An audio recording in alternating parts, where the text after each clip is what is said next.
Hola y bienvenidos a este tiempo de prédica de la Iglesia Bíblica Bautista El Camino de Santiago, Chile. Me llamo Joel, soy el pastor de la congregación. En el momento estoy en los Estados Unidos, estamos en cuarentena en Chile, así que agradezco su presencia, sea donde esté. Tenemos algunos que nos ven en Argentina, otros en los Estados Unidos, México, Colombia y por supuesto Chile, así que agradezco que hayan tomado el tiempo para estudiar la Biblia con nosotros. Y estamos en una serie que hemos comenzado en este nuevo año, desafíos que todos enfrentamos, pero nadie espera. Me sorprende que hayan creyentes que creen que quizás cosas le van a suceder a otros, pero a mí seguramente esto no me va a suceder. Y a veces no nos damos cuenta que esa actitud hace más difícil que nosotros estemos preparados para reaccionar en una forma correcta, en una forma bíblica, en una forma que demuestra que realmente somos hijos de Dios, que tenemos una fe, que no somos conmovidos de la misma forma que otros que no creen en Dios. Les quiero dar una ilustración de esto. Dicen que la esperanza es lo último que se pierde. Vimos un poco de eso la semana pasada y quiero ampliar un poco esta idea, que la esperanza es lo último que se pierde, pero es posible perder o casi perder por completo la esperanza. Si ustedes recuerdan, hay dos discípulos que iban camino a Emaús, una ciudad que no era muy distante, quizás unos 15 kilómetros de Jerusalén. Iban caminando juntos, van hablando entre ellos de los eventos que acababan de suceder, que Cristo había muerto recién, y también ellos están dialogando sobre la noticia que les había llegado recién de algunas mujeres que habían ido,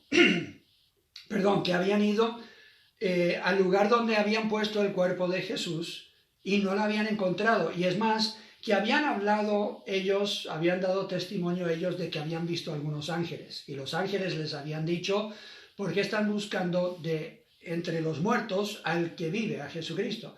Claro, entonces estas mujeres felices fueron corriendo y le dijeron a sus discípulos, pero los discípulos no le creyeron y probablemente en parte era el machismo de ese tiempo. Las mujeres en general eran conocidas o se creía en ese tiempo que eran más emocionales, que no eran de confiar mucho cuando se tenían que buscar a alguien que pueda dar testimonio ocular de lo que ellos habían visto. Entonces no se aceptaba mucho el testimonio de mujeres en ese tiempo, así que estos hombres claramente están pensando, tenemos que ir nosotros y ver nosotros mismos. Y sabemos que Pedro y Juan fueron y ellos vieron. Y la Biblia dice que creyeron, pero algunos dudaron y seguían con dudas. Y tenemos a estos dos que van camino a Emaús y claramente ellos están dudando porque están dialogando entre sí y de repente aparece Jesucristo. Y es como que quizás viene por otro camino y se une a ellos y comienza a preguntarles. Y ellos dicen, ¿pero quién eres? ¿No eres el único en toda Jerusalén que no ha escuchado de estos eventos, que no sabe lo que ha sucedido? Y como Jesucristo, que nosotros considerábamos un gran profeta y seguramente alguien que iba a venir a cambiar y transformar por completo todo lo que estamos viviendo bajo esta opresión de los romanos, nosotros creíamos en él, pensábamos que él iba a ser el libertador del pueblo. ¿Y cómo no sabes tú que lo mataron y que ya son 3 días que ha sucedido todo esto? ¿Dónde estuviste que no sabes esto? Pero Jesús preguntaba como que él no sabía porque quería escuchar el punto de vista de ellos. Y quiero que vayan conmigo a Lucas capítulo 24 y vamos a ver la reacción de Jesús después que ellos tienen esta conversación. Van por el camino, ellos todavía no han reconocido a Jesucristo en su cuerpo glorificado. Lucas capítulo 24 y versículo 25.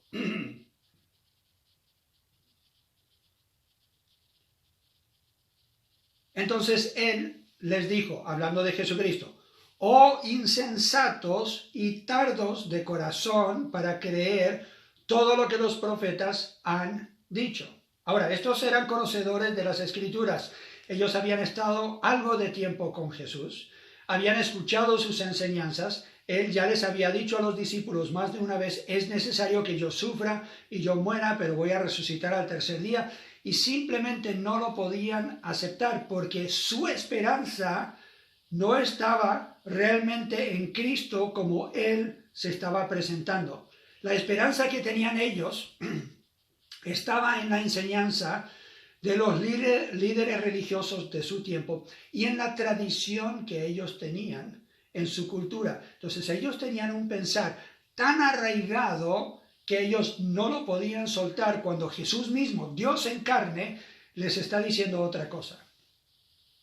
Entonces cuando yo digo que la esperanza es lo último que se pierde, a veces perdemos esa esperanza, como ellos la perdieron. Quiero que lean conmigo el versículo 24, dice: y fueron algunos de los nuestros al sepulcro y hallaron así como las mujeres habían dicho, pero a él no lo vieron. Están diciendo, o sea, no lo han visto, entonces todavía seguimos con nuestras dudas. Versículo 23, y como no hallaron su cuerpo, vinieron diciendo que también habían visto visión de ángeles quienes dijeron que él vive. O sea, ellos le están compartiendo a él algo de la evidencia, pero lo están haciendo como que dudan.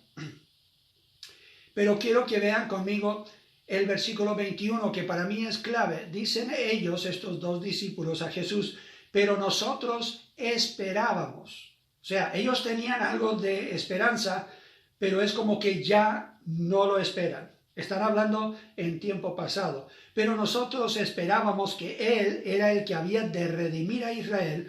Y ahora, además de todo esto, hoy es ya el tercer día de que esto ha acontecido. Entonces ellos dicen, no hemos visto evidencia de que Él va a redimir. Israel está muerto, lo mataron, y ahora nosotros no sabemos qué pasó con su cuerpo. Tenemos estas mujeres que dicen que Él resucitó, pero no estamos muy seguros. Y Jesús dice, ustedes son insensatos, deberían haber escuchado, y les tiene que explicar de nuevo lo que han dicho los profetas y la palabra de Dios acerca de Él. El problema que tenemos muchos de nosotros es que tenemos una esperanza, pero tenemos una esperanza en un Dios de nuestra imaginación, o tenemos una esperanza en una interpretación de un pasaje de la Biblia que es nuestra interpretación, o la interpretación de alguno en internet, o de nuestro pastor favorito, predicador favorito, o alguien famoso, o algún intérprete de la Biblia, y entonces nosotros tenemos nuestra forma de ver las cosas. Y si Dios mismo viene y dice, tu esperanza está puesta en el lugar equivocado, no lo vamos a aceptar. Les quiero dar algunas otras ilustraciones.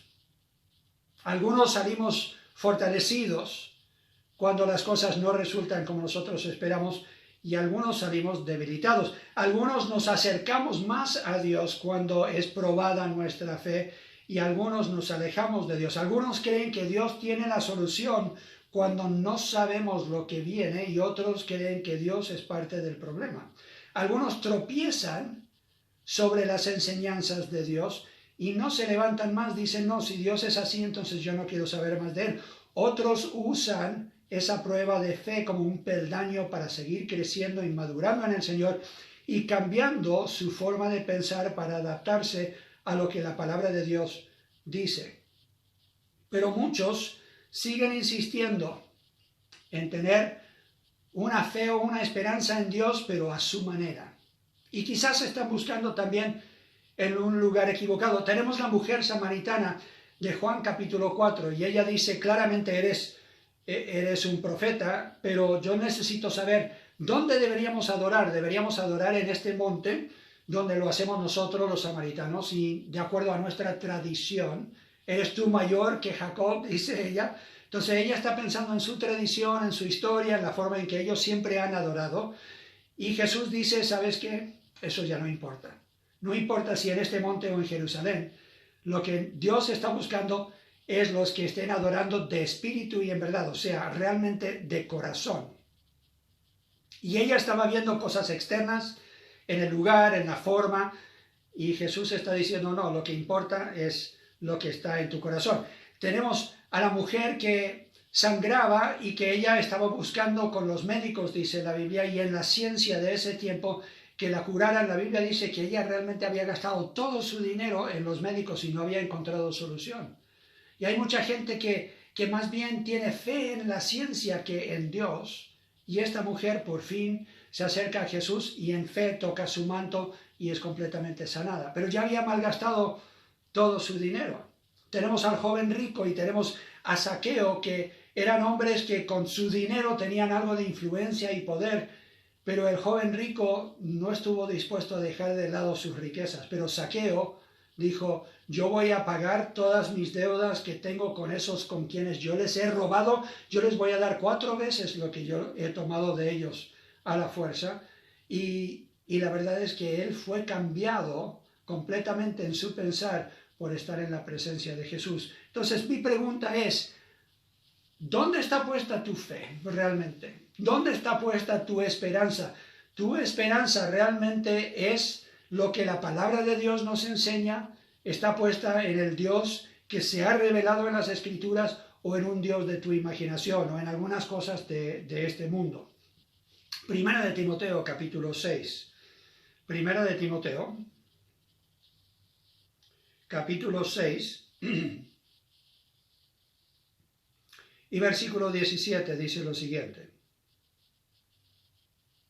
a los ricos de este siglo manda que no sean altivos, ni pongan la esperanza en las riquezas, las cuales son inciertas, sino en el Dios vivo, que nos da todas las cosas en abundancia para que la disfrutemos. Entonces Dios mismo es el dador de toda buena cosa y tenemos que asegurarnos que nuestra esperanza no está en las cosas de este mundo.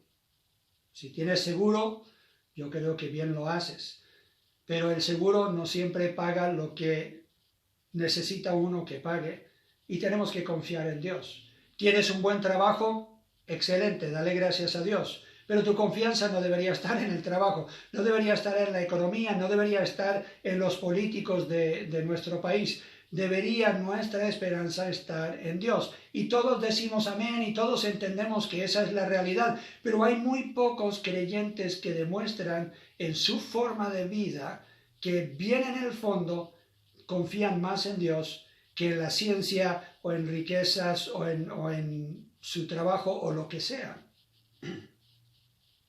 Tenemos otro ejemplo en la Biblia. Tenemos a este hombre Naamán. Ya hemos hablado un poco de él en otras prédicas. Él quiere ser curado de la lepra y entonces él llega donde el profeta y el profeta manda a su criado y le dice: báñate en el río Jordán. Y él dice: pero ese río está lleno de barro y todo. No, yo tengo otros ríos en casa, ahí en Siria, donde yo me podría bañar. Mejores ríos, y él los nombra.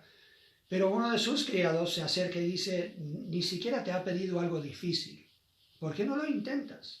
Y seguramente con algo de duda, él dice: ya, claro, por la insistencia, entonces yo voy a entrar al río, y se sumerge 7 veces. Y yo no sé si cada vez cuando él se sumergía y subía miraba su piel, pero nada había sucedido hasta la 7ª vez. Y él completa lo que el profeta le dice que tiene que hacer, y sale, y la Biblia dice que su piel era como la de un bebé, completamente nueva, su cuerpo completamente renovado. Y ahí es cuando él dice: ahora quiero yo darle un presente, quiero darle un premio o algo al profeta, y él celebra que Dios realmente ha hecho un milagro en su vida. Pero él antes de eso había dicho: es que yo esperaba que saliera el profeta y él tocara el lugar donde yo tengo estos puntos de enfermedad, y que él mirara al cielo y con pedir de Dios esta sanidad, entonces que él me iba a sanar en una forma fantástica.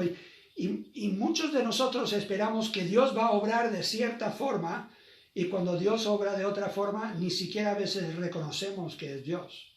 Y decimos: eso no era lo que yo esperaba. Y algunos de nosotros tambaleamos en nuestra fe cuando Dios no obra como nosotros esperábamos. Hay gente que realmente tiene su propia religión, ni siquiera creen lo que la Biblia enseña, porque ellos dicen: Dios no castiga a nadie, o Dios no va a permitir que nada malo me pase o que nada malo me suceda. Dios siempre hace esto o nunca hace aquello, y son muy en blanco y negro, declaran cosas que la Biblia nunca declara. Dicen cosas de Dios y están convencidos y tienen una esperanza en Dios, pero no es la esperanza en el Dios que yo conozco, no es la esperanza en Dios que yo veo en la palabra de Dios. Por eso quiero que analices en qué Dios estás creyendo. Y cuando no resulta como ellos han creído, muchos culpan a Dios. Pierden la esperanza. Primera de Timoteo, capítulo 1. Primera de Timoteo, capítulo 1 y versículo 18. Este mandamiento, hijo Timoteo, te encargo, para que conforme a las profecías que se hicieron antes en cuanto a ti, milites por ellas la buena milicia, o sea, estamos en una guerra, manteniendo la fe y buena conciencia, desechando la cual naufragaron en cuanto a la fe algunos, de los cuales son Himeneo y Alejandro, a quienes entregué a Satanás para que aprendan a no blasfemar. ¿Qué significa que estos dos estaban blasfemando? Estaban declarando cosas como si fueran verdad, pero no eran verdades de Dios. Cuando uno habla de Dios, algo que no es verdad, es una blasfemia. Porque Dios claramente ha revelado en su palabra cómo es Él, quién es Él, cómo interactúa Él con el ser humano y cómo deberíamos nosotros interactuar con Él. Y si alguien viene y trae una enseñanza que no sea de acuerdo a la palabra de Dios, es una blasfemia. Ellos están hablando en contra de lo que la palabra de Dios mismo dice de Dios y cómo deberíamos creer en Él. Entonces, ellos lo que hicieron, dice el versículo 19, no mantuvieron una fe y una buena conciencia en el verdadero Dios. Es más, porque ellos desecharon eso, es como si hubieran naufragado en su fe. ¿Qué significa eso? Bueno, cuando uno está naufragado, realmente pierde todo, pierde la embarcación, pierde todo lo que tenía. Uno sigue con vida, pero está ahí en la playa, casi se muere con lo que haya pasado. Y él dice, habían algunos que habían creído lo que estos dos hombres estaban predicando y tambalearon tanto en su fe que es como si hubieran naufragado. Han perdido realmente todos los beneficios de la fe que tenían antes y la relación que tenían con Dios, y ahora es como si estuvieran echados en la playa sin nada. Ahora nosotros no creemos que perdemos nuestra salvación, y el que está naufragado está en la playa, sigue con vida. Yo no creo que estas personas hayan perdido su salvación, pero sí están en manos del diablo creyendo mentiras de Satanás y creyendo las mentiras de predicadores que pretenden hablar en el nombre de Dios, pero que están predicando cosas, tergiversando las escrituras y haciendo que el pueblo de Dios esté confundido y estén abandonando la fe que antes ellos profesaban. Algunos han abandonado esa fe.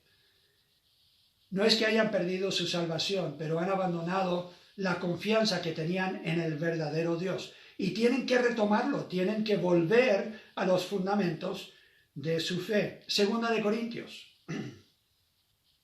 Segunda de Corintios, capítulo 1. Esto lo vimos la semana pasada.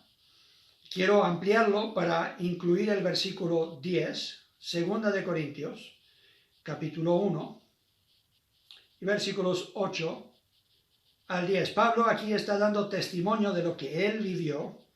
Dice, porque hermanos, no queremos que ignoréis acerca de nuestra tribulación que nos sobrevino en Asia, pues fuimos abrumados sobremanera, más allá de nuestras fuerzas. Este es el apóstol Pablo, como un superhéroe que nosotros vemos que creemos que seguramente nunca se desanimaba, nunca cuestionaba a Dios, seguramente siempre tenía las fuerzas necesarias para poder sobrellevar lo que él estaba viviendo. Y aquí él dice, nosotros estábamos abrumados sobremanera más allá de nuestras fuerzas, de tal modo que aún perdimos la esperanza de conservar la vida. ¿Te puedes imaginar? Estar al punto de decir, chicos, de esta no nos vamos a salvar. Seguramente este es el fin. Ya yo no sé cómo vamos a sobrevivir esto, pero sobrevivieron. Versículo 9. Pero tuvimos en nosotros mismos sentencia de muerte, para que no confiásemos en nosotros mismos, sino en Dios que resucita a los muertos. Volvemos entonces a ese poder que resucitó a Cristo de entre los muertos y la esperanza que tenemos de la resurrección que tendremos nosotros. Él dice, nosotros teníamos esta sentencia de muerte, pero no llegamos al punto de olvidar de que Dios es el que resucita a los muertos y Él tiene poder. Para que ellos confiasen, tuvieran la confianza en Dios y no en ellos mismos. Versículo 10. El cual nos libró y nos libra, y en quien esperamos que aún nos librará de tan gran muerte. Entonces Él dice, llegamos a un punto de pensar, ya no hay esperanza, aquí nos van a matar seguramente. Pero no perdieron por completo la esperanza en Dios, porque ellos sabían que si aún mueren, ellos van a resucitar. Y entonces hay ciertas cosas en nosotros que no importa lo que estemos viviendo en el momento, no importa qué tan mal sea la experiencia que estamos enfrentando, qué tanto estemos sufriendo, qué hemos nosotros sentido cuando otros nos pasan a llevar o se burlan de nosotros o perdemos esa relación que teníamos de confianza con alguien, sea lo que sea que estás viviendo en el momento, puedes confiar en una cosa, que Dios puede tornar las cosas para tu bien, y si Él no te libra de la muerte en esta vida, vas a tener vida eterna y vas a tener la esperanza de la resurrección. Él dice claramente en quién esperamos. ¿En quién está tu esperanza? ¿En quién está puesta tu fe? ¿Está puesta en las promesas de Dios? ¿Está puesta en Dios mismo? Dios es digno de toda confianza, especialmente cuando las cosas no andan como tú esperabas. Tenemos ese ejemplo en Lucas 24. Estos dos discípulos dicen, teníamos una esperanza, teníamos claridad en nuestra mente de cómo Dios iba a obrar y ahora todo eso lo pusimos de lado. Y estamos tambaleando porque no sabemos qué es lo que ha de suceder, ni siquiera estamos confiando mucho en el testimonio de estas mujeres. Y Jesús les explica, después de decirles, hey, ustedes son insensatos, deberían haber escuchado, deberían haberle hecho caso a lo que dicen los profetas en el Antiguo Testamento acerca de la muerte del Mesías, porque claro está.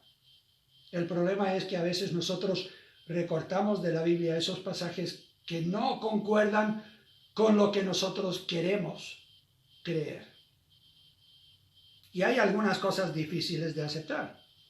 Y ellos simplemente no querían aceptar que el Mesías tendría que morir y resucitar. Pero fue exactamente lo que Jesús les explica. Y llegan al lugar donde ellos se van a quedar la noche ahí en Emaús, y Jesús hace como que Él va a seguir caminando, y ellos dicen, no, quédate con nosotros esta noche, y seguramente querían seguir hablando estos temas porque estaban fascinados con lo que Jesús les estaba enseñando, y se sientan a la mesa, y Jesús da gracias por el pan y lo parte, y sus ojos fueron abiertos y reconocieron que era Cristo, y Él desapareció de su presencia. Tan sorprendidos y gozosos estaban ellos que partieron esa misma hora, dice la Biblia, y corrieron de vuelta los 15 kilómetros o lo que fuera de distancia, corrieron para volver a Jerusalén para contarle a los otros que habían visto al Señor Jesús resucitado. Ahora, yo creo que Jesús se les aparece justo para corregir el pensar y el sentir de ellos, porque tenían esperanza en Dios, pero tenían una esperanza equivocada porque era algo de acuerdo a la imaginación de ellos y no de acuerdo a la palabra de Dios. Nuestra esperanza tiene que ser basada en quién es Dios y lo que Él ha revelado en su palabra. Tenemos que confiar en lo que Él nos ha dicho, pero cuidar de la interpretación de algunos de los pastores que nos gusta enseñar, que nos gusta su enseñanza, que nos gusta escuchar lo que ellos enseñan en el internet, y está proliferando, hermanos, aún en iglesias bautistas, está proliferando enseñanza que va tergiversando las Escrituras y nos muestra un Dios que no es de acuerdo a las Escrituras. Por favor, tengan cuidado y comparen todo lo que escuchan con las Escrituras. Aún lo que predico y enseño yo, compárenlo con las Escrituras, como lo hacían los de Berea, para asegurar que lo que se está enseñando y predicando sea bíblico, para que tu esperanza sea en el Dios que es, no en el Dios de la imaginación de algún ser humano que nos gustaría cambiar cómo es Dios para que sea un poco más fácil quizás creer en Él y tener una esperanza en Él. Oremos. Padre Celestial, me preocupa que estamos viviendo en los últimos tiempos, que hay muchos que han salido, que están tergiversando tu palabra y como dice tu palabra, vendrán muchos que serán falsos profetas, enseñando doctrinas de hombres como si fueran doctrinas de Dios. Líbranos, Señor, de este mal. Protégenos, protege nuestra mente, protege nuestro corazón, para que nuestra fe sea pura, sea en ti, el Dios verdadero, no en un Dios de nuestra imaginación. Aviva nuestra esperanza para creer en ti en los peores momentos. Ayúdanos, Señor, también a contagiar a otros de esta fe y de esta esperanza, de hablarles del gozo que tenemos al saber que venga lo que venga, nosotros podemos tenerte a ti como torre fuerte y como nuestro Dios. En todo momento sigues siendo fiel, aun cuando nosotros no somos fieles. Gracias te damos por eso y por tu misericordia y gracia en Cristo Jesús. Amén.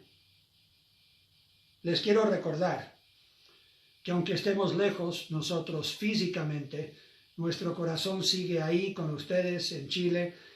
Nos preocupamos de ustedes, queremos saber de ustedes, mantengan en contacto con nosotros.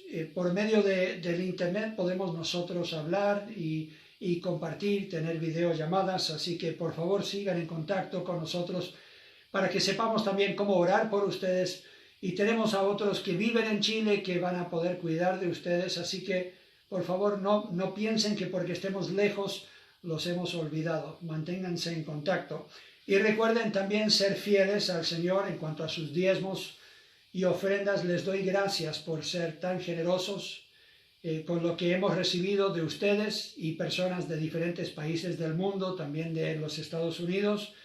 Hemos podido dar un poco más de 12 millones en el último mes a la dueña de la propiedad, así que sigamos fieles, pronto vamos a poder pagar este terreno y estamos muy contentos de que el Señor siga supliendo y que nosotros tengamos un lugar propio en el cual nosotros vamos algún día poder de nuevo en presencia alabar al Señor juntos y realmente disfrutar de ser parte de la familia de Dios. Quiero terminar con esta bendición de la palabra que se encuentra en 1 de Pedro capítulo 1 y versículo 13. El Señor te ayude a preparar tu mente para la batalla y para esperar en la gracia que Él traerá cuando sea manifestado el Señor Jesucristo. Y el pueblo de Dios dijo, amén. Muchas gracias por asistir con nosotros hoy y espero que el Señor avive en tu corazón esa esperanza que Él te ha dado. El Señor te bendiga.